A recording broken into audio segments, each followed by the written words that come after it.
Welcome back, guys, to another episode of the Rick and Danny Show. Hey, Rick, how's it going? You're doing all right. I see we got some things to talk about, including I know I'm a beautiful, clean-shaven man, but I think things might have to change here soon. Is that right? Why are you laughing? Brenna. Wait, what's wrong? What? Clean shaven, yes. Clean shaven. That You don't- last part, You beautiful. You don't find me beautiful? No, Rick, you are. Thank you. You are a beautiful person. Thank you, Danny. You're You're not. welcome. You're a good looker yourself. Brenda's not going to comment on I that. refuse. So we're going to talk about what No Shave November is. Do you know Okay. what that is, Rick? I do. It's you don't shave in the month of November. Did I get it? You got it. Yes. All right. There's a few more details that I'll okay. describe and tell you what it's and about. Rick, you're gonna take part in it, even though, to quote you, I just hate facial hair because I'm a baby and it itches. Yeah. There we Okay, go. all right. Well, That's a quote. no. My quote is accurate. Yeah. No, But you're it's- gonna do it. You're gonna try. I was told I had no choice. Well, Yeah. that's true. Yeah. It's going give to you a be much choice. harder for me to shave Now, my does that facial mean hair. like because I get my facial hair down like to like here and it gets like a all neck beard and it gets I itchy? think No, you we can don't want keep you to it be a above neck the beard. Can you collar. clean that up? Yeah. Oh, so you can keep yourself groomed. You Yeah. can shave from there down. So I can clean this part up. Halfway, yeah. Yeah. Okay, so I don't have to walk around like Werewolf Man. No, please Okay. no. I'm also- looking forward to seeing this. I also though. saw last time I grew it out, especially around the chin, Yeah. some grays, Oh, wasn't yeah. fu- Yeah. a little salt and pepper action. I was like, Sweet. I'm too young for I'm this. getting some of those. Can you I'm see too it? young Yeah, for yeah. this. No, I blame my children. children. I think children contribute to gray hairs 100%. Probably. for sure. For sure. Every time I get my hair They're cut. cute, though. Every time I get my hair cut, they're like, Kids are cute. Wouldn't change it for the world. yeah. Love my kids. Morgan, one It gets picture better, Morgan Rick. posted, I was They- like, Miles looks like a freaking toddler. Like, when did that happen? Pretty much Oh, is. yeah. He's 13 months. Or Ridiculous. no, he's, yeah, 13 and a half months now. Wow. And he's pretty much walking. It's That is Really? scary. Getting close. Yeah. Wanting to cruise. He's cruising and he stands and he does the like one step forward, then like freezes and then collapses. So he's in that discovery phase. Right. Well, No Shave November, Rick. It's been a tradition for many years. There was a Chicago-based Hill family that in 2009 decided to reinvent the activity and raise money for a charity. So they have a nonprofit organization, and they raise money for cancer awareness, cancer research. It's not donating to a specific foundation, but it's encouraging others to take the money that they would normally spend on either grooming services, or you could pick, something you do every month, and donate that money that you would use for that activity and donate it towards cancer research or awareness. And there are a number of great organizations to donate your money to.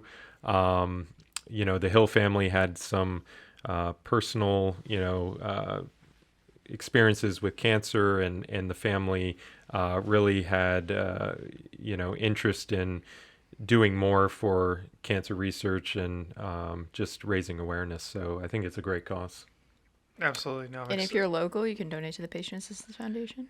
I was just going to say, Right. and just to remind everyone, the Patient Assistance Foundation, which we have here at CSNF, 100% of that money goes to the patients for basically assistance, shocking, for things they need during their cancer treatment. So it doesn't go for the cancer treatments itself. It goes for things that the patient needs to make their lives easier during cancer therapy. So transportation, food, rent, utilities, things that allow patients to not hopefully worry about the things outside of their health during the time when obviously they need to be focused on hopefully getting better and obviously improving their lives. And it also can be used for caregivers of patients as well, I think. In certain situations where, let's say, a patient is completely reliant on someone to kind of be their caregiver. So it's a really good cause. Obviously, it's close to our hearts and it's something we believe in. But obviously there's many organizations out there that are definitely should earn your hard-earned money in donations. Yep. And we actually, just so you guys know, like 2 weeks ago, just raised the guidelines. So instead of, you could get up to $2,500 in assistance, you can now get up to $3,000 in assistance. Previously, you had to be at 250% of the poverty level, you can now be at 350. We have the amount you can have in savings. We have the amount you can have in your 401k, because we're like, we're doing so great with fundraising. We don't want people to be destitute. Cancer treatment, you shouldn't have to go through all your savings, all your 401k Right. and everything before you're able to get help. And so we've seen an increase in applications because of that. So, I mean, today alone, I think I wrote this morning like 15 checks to go to different places. So, Awesome. yeah, it's really, Yeah, I mean, it's an impact. it's hard to talk about this stuff and not sound like you're cheerleading for what we do. But I mean, in reality, like so you have the charity arm, and then like, one of the reasons I joined this group is the cost is something we take into consideration with everything. And I don't mean cost to the business, I mean cost to the patient. So whether that's how we price our drugs, whether that's the contracts we have with insurance companies in the area, we see almost every type of insurance, and we make it work, and we come up with ways to, in most cases, give patients the care they need. They're not going to be turned away like they are at other, won't say names, places where they advertise that they're giving back to the community, but they won't see the patients that actually need their help, the most, because they don't have the right insurance or the right access. So, I think I truly, and not to mention the pharmacy we have here that's always competing with lower drug prices, the Mark Cuban project that has gone and gotten a lot of news about, I think we've talked about on a previous episode, our pharmacy matches and or beats any of that. So I think, we try to do things as best we can to do things to lower the cost of care for patients, because let's be real, the cost of cancer care is frankly ridiculous for some of these treatments. So it's not surprising, unfortunately, that a lot of people need help. Yeah. And it's funny that you say that. One of the places you talked about that advocates that they're there for the community and maybe doesn't actually put that into practice. Our foundation is not just for CSNF patients. It's for anybody in the community that qualifies. Great point. Yeah. We've had 3 applications from Wow. that place this week alone. So Great. Wow. Great. just Yeah. a little. Yeah. It's because it's truly not, I mean it when I say it, it's not about us, No. and so that I think is, at the heart of our mission, and, I'm blessed to be part of it. You got to truly look at the cost of what our services, even, versus other locations. There's true facility fees and other fees that, maybe insurance pays, and that's great. But if you look at the bill, I mean, we're talking substantial amounts of money that are being wasted The joke I always for use is no apparent reason. radiation. It's pretty egregious. Right. You can have the same exact treatment course, the Right. same number of treatments, the same technology, the same everything, and one place can be literally, in some cases, 3 to 10 to 15 times more expensive Right. of a bill. And your point is not all the time the patient sees that, Yeah. but it's cost to right. the system, and where's Huge that cost. money going? And there's a lot of, I won't call it frank waste, but it Yeah. borders on, waste is. and or cost to the system, which we all bear, Right. as citizens. So, Well, yeah, it's just I really think what we try to do is as best we can, obviously, limit that. I think a lot of people would think that why is something costing 10 times the amount for the same service? I mean, that's Well, it's a good marketing and question. radiation, right? Yeah, well, you would think it's not, but I mean, same exact everything, Same right? exact, It's But that's the reality. right. I mean, well, people always say, well, we're in a capitalist economy and Mm-hmm. blah blah blah, and that may be true in some parts of the economy, but healthcare is not like that. No. There's monopolies, and there's certain things in the structure of the way we do things in the healthcare system that allows for Yeah. this egregious price difference. And the other problem with it is, well, it's gonna be a whole other episode about healthcare economics, but Yeah.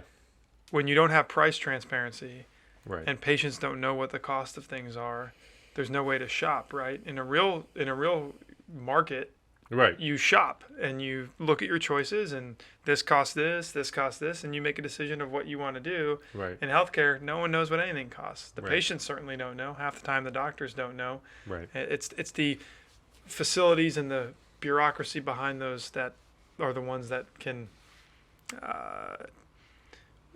do things for their benefit.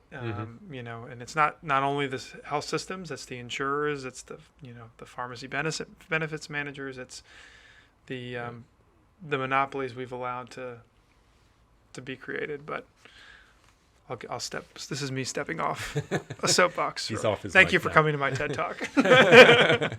And you can find him on Twitter and You're supposed to say, Instagram. Rick, this is a Wendy's. Go home. Sometimes on TikTok, but I haven't seen any videos of him I don't have a yet. TikTok. I am a Twitter. I rarely tweet, but Yes. when I feel passionate, I do, which isn't very. Usually about Gator football, Heat highlights, occasionally healthcare related things. I like it. So you guys, you are going to be participating in No Shave November We are. per my request. So there will be Or my a directive. before and after photo. Yep. So Danny's this is gonna air on November 1st, so the 1st day of it, obviously. So Danny's gonna shave and send a selfie that I'll put in right now. Rick is gonna look the exact same. So No I'm gonna have difference. I'm Yeah, gonna have look the same. I'm Fresh gonna have and him send clean. me a selfie Fresh just and cause clean. just It's for just 24-hour stubble. yeah. I think you guys are gonna be surprised. My hair grows. My facial hair grows in thick, and that's Yeah. get itchy and curly. And, I was kind of thinking it would be great if we could just allow him just to grow a mustache only and just let it grow. Well, I told Morgan I because mean, she I'm- hates Morgan will not like that look.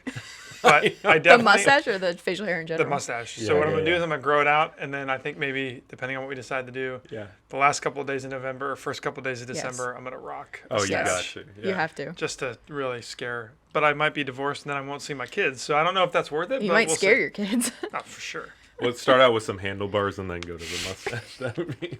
Get a little like the wax and turn them. Yeah. Turn it You around. gotta, you gotta You try know, a our couple dean different in- styles in when you med shave. school had that. It's a power move. It was power. Power move. And then I'll come in with like a bolo tie. He's probably still the dean. And just go all out. Shout out. Yeah. And just go, walk in every patient room and go, "What up, Tex?" That's funny. All right. right. So, do we want to get into Rick's reactions or Rick's rants? Do we have time for Rick's Oh, reactions? we always have time for. We Rick's could do Pretty it rants. sure quick. We can do 'em my quick. soapbox can get quite. Oh, Although this Oh, is I kind know. of med-onc heavy, so he's going to be a little bored. I don't know. over here. You'll be surprised. I got some strong opinions about what you guys do. All It's right. poison. Oh, sorry. So the way these Rick Rick- can rant about anything. Rick Yeah. rants Give him a go topic, is I he give rants. him a headline and he rants or reacts to it. Yeah. That So- you know what? Maybe we should change it to Rick's rants or reactions. Question mark. Rick's rants or reaction and reaction. I like And rants because let's be Rants. honest. Most of the time, I'm gonna have an opinion. All Right or wrong, by the way, folks. Usually wrong. So Rick, You said it, adjuvant not me. immunotherapy for locally advanced kidney cancer, the saga continues. What do you think of that? Are we? Is this like He's- is this the title of the new Star Wars movie? Like The what- saga what- continues. I mean, is this a journal What do you article? think they mean by the saga continues? This feels like an opinion piece. kind of. Well, I think we have conflicting. Is there conflicting or no evidence for adjuvant therapy? I think conflicting was me being as generous as there might possible. be a little conflicting evidence, but yeah. But basically, that it's all borne out that there doesn't appear to be, at least, certainly not an overall survival benefit. And That's the key there. There has yet to be an overall survival benefit. I think to some adjuvant trials have shown PFS, progression-free survival, maybe barely. DFS. Oh, D- oh, Disease. oh, right, free right. survival. So, again, let's just get on the soapbox real quick. So, I brought this up before. An adjuvant, you have to remember the setting in which we're talking about. Yes. So this is adjuvant therapy. So for people listening, what this means is you've had a primary treatment. In most cases for kidney cancer, it's surgery. Mm-hmm. And then adjuvant is saying, do they need any drugs or something else, radiation, Right. afterwards? Right. So Is there a role for radiation after kidney surgery for kidney cancer? 99% of cases, no. Okay. So it has nothing to do with my modality Yes. versus your modality. You know that. I'm I very do. objective with so if you are going to show a benefit in the adjuvant setting, it cannot be something like DFS, PFS, because what you need to show is that does giving a drug earlier make a difference versus if the patients who do recur, you give the drug, are they going to do the same? That is the key. So Right. if, let's say, 100 people get kidney surgery Mm-hmm. and 20 people have a recurrence, Mm-hmm. those 20 people, if they get that drug, then when they recur, do they do the same as if everyone got the drug right after the surgery? Early, yeah. That's the key. Because if they do the same, you shouldn't give it to everyone, because 80 people in that situation wouldn't need the drug because their cancer hasn't recurred Right. without the A drug. lot of people getting drugged that don't need the drug. Correct. So it's a different question when you talk about adjuvant therapy, or different, in my opinion, burden of proof Right. you need versus in the metastatic second, third line setting where, we can argue about what does DFS mean to a patient, what is all that. But at least in that situation, the patient in general is going to be on something. Versus in the adjuvant setting, what you're comparing in most cases is nothing versus something. So the burden of proof it needs to be, of course, more than DFS, PFS. Right. There needs to be a translated survival benefit, in Right. my opinion. I agree with you, Rick. And Oh, well. what this Very rare, Brenna. what Did you- this article, a review I'm of gonna make an that article. a soundbite. I agree with you, Rick. What this is reviewing is an article that came out looking at high-risk local regional renal cell carcinoma. So generally that means patients with tumors that are larger, invading maybe into the venous space in the kidney,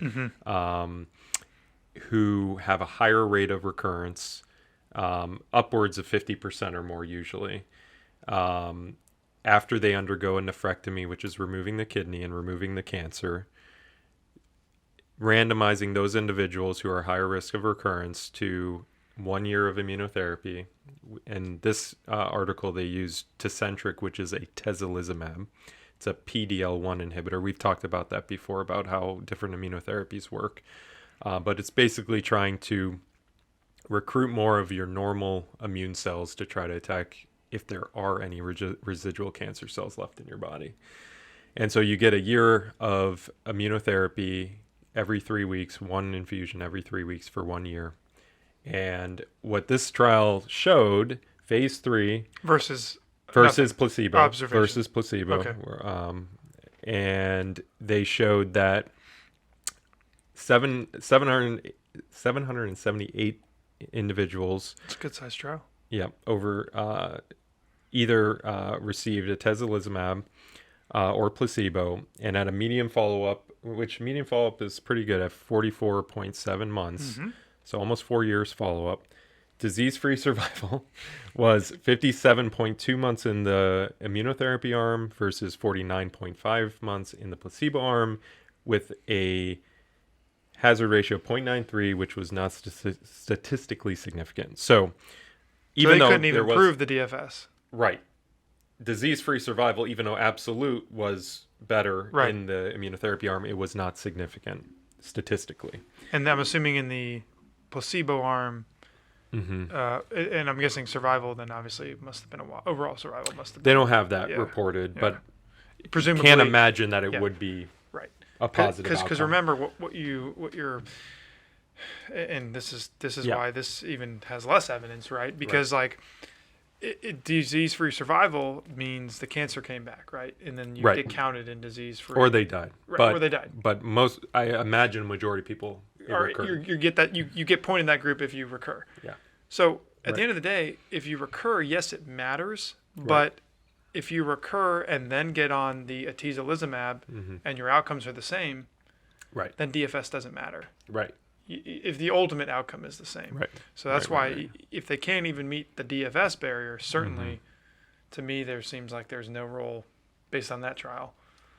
Is that one of those I Empower? It is Yeah. one of the I Empower studies.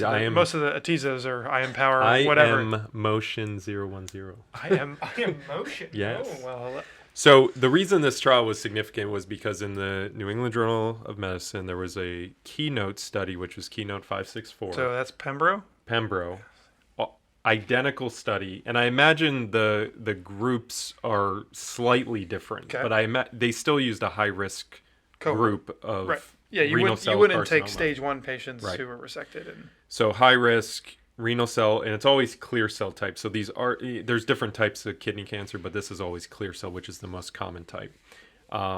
and they saw a disease-free survival benefit in that study. So it wasn't overall survival. right. And they allude to in this study too that we still don't have mature overall survival data for that study. But the disease-free survival benefit of the Keynote 564, which is using pembrolizumab, a different type of immunotherapy, but they should be similar. They should. You would think. I think the disease-free survival benefit was either 8 or 9%. That was the difference between the groups. Right. So, in that, what was it, 8 or 9? I can find out. I guess my question is, let me what do you double-check do it. in your practice for someone who meets the checkmate So criteria? Do you offer it to them? I discuss it with them, Okay. and I say the very thing you kind of alluded to, that we don't know if disease-free survival will translate to you living longer or not. And what I had a recent patient that kind of met criteria for it, and I'm thinking about, well, actually I did perform circulating tumor DNA analysis. Oh, interesting. So getting a baseline postoperative Sure. assessment of whether they have any tumor DNA, which can be a predictor of recurrence. And so Cool. that's I one didn't way know- of I doing didn't know it. there was. Yeah. Is there in the kidney space? There's stuff. There's data with immunotherapy, and I think they've reported data for other disease types. I don't know specifically for renal cell, Yeah, but I know they do colon have, is like pretty common. yeah, There's a lot of- colon. They reported a research. trial, a pretty nice trial looking at adjuvant data for colorectal cancer. Right. Yeah, so and in that data, if you're circulating tumor DNA not detectable postoperatively, Right. then you don't seem to achieve the same benefit of adjuvant chemo as Which the group who's positive. intuitively makes sense. Right. Right. But the trick is how sure are you the sensitivity of that test picking up on circulating tumor DNA? Correct. We don't have the and we don't have the data at the moment Right. to use that as a sole decision maker. Which And- I also educate patients on. I'm not sure if this test is negative, I'm not sure that it Well, what is about excluding the like the patients I possibility. get that go, yeah, data, great. What do you recommend? What do you tell Yeah. them? They say, Dr. Danny, I'll do everything you tell me. yeah. What should I do? What do you say? So I think then I look at toxicity and I say, over that year, what are the chances of you? Because data almost shows 50-50 chance you could be disease-free or you cannot be disease-free. So what are the chances of you having long-term toxicity of the treatment? And so for the Pembro data for renal cell, I think immunotherapy-related complications are, at least serious ones, are pretty rare. So I tend to be a little bit more of an advocate for it. But in the circulating tumor DNA negative group, I kind of Steer them the other way? Steer them the other way. Interesting. I was just curious. That's just how yeah. I've been doing And, it. and the reason I ask is because I personally don't think there's necessarily a right or wrong answer. It's Yeah. just interesting how different people. But I feel more comfortable because I so far have not had a patient test negative for ctDNA. And recur. And yeah, right. But it's a small number of Right. patients. Yeah. So Well, it's like the rectal study we talked Yeah. about a couple episodes ago. I don't know. You I gotta mean, meet the criteria. there's a little there's so much data coming out in terms of how do we predict who's going to benefit from these therapies adjuvantly, and even the tried and true adjuvant therapies, which is like chemo for stage 3 colorectal cancer. Like everyone should be offered adjuvant chemo, but there's some data coming out. Well, the stage 2 data is what's kind of argued about it, because there's not as much of a benefit there. But stage 3, we offer everyone adjuvant chemotherapy, but there probably are some individuals that are not going to benefit from it, and that's true for all adjuvant data. Well, and I think to me, what I hear is a 9% PFS benefit to translate into an OS benefit would be very unlikely. I Right. would imagine. But- I'm going to get the numbers here for you, Rick. Possible, but unlikely. It might be a little more than that. Out. Is that what I do? Is that how I do it? But now you'll keep it in because I said that. Yeah. That'd be And I'm back. 37. I'm back, guys. I mean, by the time Danny gets an answer, you're going to need a colonoscopy. And you now qualify. You now. Oh. Right on the dot. 9%. Was the DFS benefit? Or PFS? Well, so I should I guess it clarify. would really Okay. DFS. So the data is at 24 months. Okay. The disease-free survival difference between pembrolizumab, which is immunotherapy, versus not doing it, is a 9% improvement at 2 years post-operatively.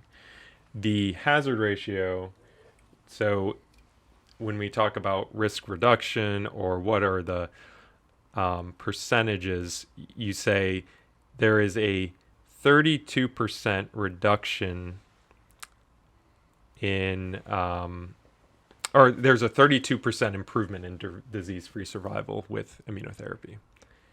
So this But goes back the to this goes back to the right. colonoscopy argument. Right. So, but we like to talk more in absolute. So I would say at 2 years post-operatively, there was a 9% benefit with getting immunotherapy. So 9% more patients were disease-free and alive versus the placebo group at 2 years. So you take that for what it is. You say, and the absolute numbers are 77 versus 68%. So 77% alive disease-free versus 68.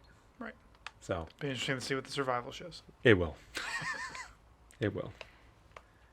Which is interesting too, because the curve showing the Pembro is still Well, look at going that. down, And and this is plateauing out Yeah. a little bit. So Right. Right. What do we don't have the number at risk at the end there at the tail? let me see. If I scroll down, it's probably there. Good old Kaplan-Meier. Kaplan and Meyer. I think it was two people. Kaplan-Meier curves. Toward the tail, Just so gonna at pontificate 3 while he looks. years, the number at risk are around 20 for each It's a group. pretty getting into lower Yeah. numbers. Yeah. Got it. So Well, it's- interesting. All right. One more, Okay. which I showed Dr. Sugarman this before because Uh-oh. she is our breast cancer expert. Shout So, out to Dr. Sugarman. Dr. Sugarman. Reassessing the safety of vaginal estrogen use in women with breast cancer. You went like I did not expect that. You were talking about breast I know. cancer, then you talk about vaginal estrogen. Yeah. So yeah. reassessing the safety. Safety, because and you might get questions about this too, because you treat breast cancer, Rick. Yeah, and I do. Patients who have undergone breast cancer treatment, whether that's chemotherapy, radiation, etc., and with the anti-estrogen therapies that we use for our hormonal receptor positive patients, we have a lot of side effects that can be unpleasant, such as hot flashes, decreased libido, vaginal dryness, skin changes, a variety of things that are kind of induced in our premenopausal patients, certainly induce more menopausal symptoms that can be unpleasant. So there's been numerous studies, and I wouldn't say any of them are great, looking at the safety of topical estrogen therapy in patients who have had breast cancer. And so what this particular article looked at was, is it safe to use? What would you say? And have you ever been asked that, and a patient saying, can I use even a vaginal estrogen cream if they had breast cancer? I tell patients, I mean, unless they're extremely high risk and they had the cancer when they were really young, or they have a genetic component or something where they're predisposed to uterine cancers or cervical, something like that, then maybe you think about no. But I think for the vast majority of these women who are already postmenopausal, their tumors were small, they were hormone receptor positive just because that's the most common. I personally think there's probably not much risk at all of using, vaginal topical therapy. I think the risk to that would be much, much, much, much, much lower than some sort of, systemic estrogen Oral replacement. estrogen therapy of some sort. Yeah. Well, so let me tell you how the study was conducted here. So it's using a national prescription database. So this is kind of one of those database studies. Danish breast cancer group. Investigators evaluated the use of vaginal estrogen therapy and menopausal hormonal therapy in a cohort of postmenopausal women. So menopausal hormonal therapy means oral, right? Is that what that's saying? I'm going to clarify that for you here. Okay, sorry. Um, Because I don't know how to interpret words like that. I wish I had the details here because they don't really talk about that. I'm assuming that means other oral, strategies, right? non-hormonal. Oral. I would assume that. Let me just see here. Women and breast cancer. I'm going to say that's a safe assumption, although they don't describe the details of what menopausal hormone therapy is. So, okay. So, in a cohort of women postmenopausal diagnosed with an early stage hormone receptor positive breast cancer, somewhere between 97 and 2004, who received 5 years of adjuvant endocrine therapy. So that's the group of patients they were looking at. So low risk. Low risk. Going to get 5 years of Patients endocrine. on endocrine therapy. So they compared doing nothing versus topical versus oral. Right. Essentially. So a total of 8,461 patients who had not received any vaginal estrogen or menopausal hormonal therapy prior to diagnosis. And of these, 1,957 used either vaginal estrogen therapy or menopausal hormone therapy after diagnosis. So users were defined as those who filled 2 prescriptions after diagnosis. Median age was 61 years. But they're lumping the vaginal estrogen with the oral? No, they're going to separate it here Okay. as far as Okay. their outcomes. So they had a fairly good adherence to endocrine therapy. It was 88% That's of really good. users. Better than the U.S. data. Yeah. Yeah. And that was in patients. So they kind of separated it. How many patients who used vaginal estrogen were adherent to their endocrine therapy. And it was about the same for either group, 88 and 90%. Follow-up was nearly 10 years for recurrence and 15 years for overall survival. So use of vaginal estrogen therapy and menopausal hormonal therapy was not associated with an increased risk for either recurrence or mortality in the overall population. However, and this is kind of the interesting point, an increased risk of recurrence in a subgroup of patients, 822, receiving vaginal estrogen therapy who were on adjuvant aromatase inhibitors. Increased risk of breast cancer recurrence. Correct. No, and I believe this was not an increased risk of mortality, just breast cancer recurrence. So overall, there was no increased risk? Overall, no. But For if either recurrence or mortality. But in the subgroup, because patients could either take tamoxifen or aromatase inhibition. Oh, I see. So In the only tamoxifen group, there was no difference. in the subgroup, but in the subgroup of aromatase inhibition, there was a Got it. increased But that's risk. lumping vaginal and oral. No, this was specifically saying vaginal estrogen therapy. So let's see what they said about it. So they said they conclude that provides reassurance for many patients, but caution should be exercised in those receiving aromatase inhibitors. In this group, other strategies should be considered before VET, which is vaginal estrogen therapy, or menopausal hormonal therapy. So they talk about using non-hormonal agents. Or switching them to tamoxifen and using tamoxifen because there didn't seem to be risk associated with that. So, but interestingly, they just lumped it under the VET group. But I think the VET and the MHT, which is the menopausal hormonal therapy, are the same. I think it's the same. Sounds like they're using them interchangeably. Yeah, interchangeably, right. So it's just interesting that we do get some patients that ask, post-treatment, is it safe for me to... a very small minority used oral. It was of the 8,500, almost 2,000 used vaginal estrogen placement. Right. Only 133 used oral. Yeah, majority were on the topical therapies. So, Right. and I would say I rarely get asked if a patient can use an oral estrogen therapy, and I always say no, no matter what, no matter if they're low or high risk. But the topical therapies, and a lot of the OB-GYNs will sometimes recommend, starting a topical vaginal estrogen or. Yeah, it's interesting. So I don't know what the mechanism is why a patient on aromatase inhibition versus being I on mean, tamoxifen, biologic- why it matters. Biologically, it shouldn't Yeah, matter, it right? shouldn't Like from matter. an intuitive sense, Right. You know. And then the other problem with these studies is, what are the confounders for the women who decide they want to use vaginal estrogen therapy Right. versus those who don't? Right. You Because know, this isn't a randomized trial. Right. Because of think about like vaginal anything else. estrogen Like versus those not. who are Yeah. really wanting to use it, Right.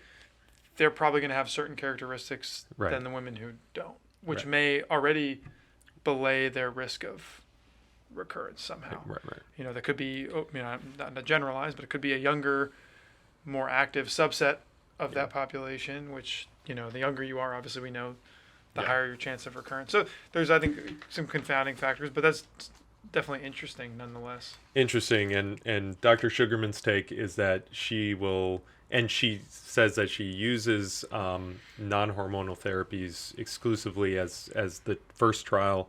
And if everything's exhausted, What does non-hormonal agents. what does that include? I don't So- know. I'm asking out of ignorance. It depends on the symptom, right? So for hot flashes, there's a variety of Yeah, right. But for medicinal vaginal dryness, So a lot of different types of lubricants that are so tried. non-hormonal based, Yeah. but it's still some sort of topical Therapy. Got it. Yeah. Got it. Yeah.